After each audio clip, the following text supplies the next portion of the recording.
হোটেলটায় উঠেছি তারাপীঠে এসে, সেই হোটেলটার রুম টুর একটু দেখছি, হোটেলটা দেখাচ্ছি, দাঁড়াও আমাদের হোটেলটা। এই যে হোটেল সাথী,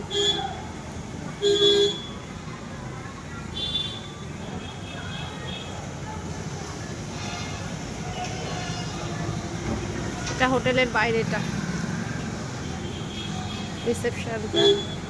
আসো, এই যেটা হোটেলের রিসেপশন, রিসেপশনটা এটা।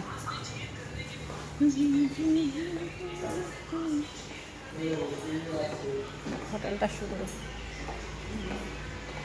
যাবো। এই যে লিফট, লিফট দিয়ে যাবো এখন আমরা।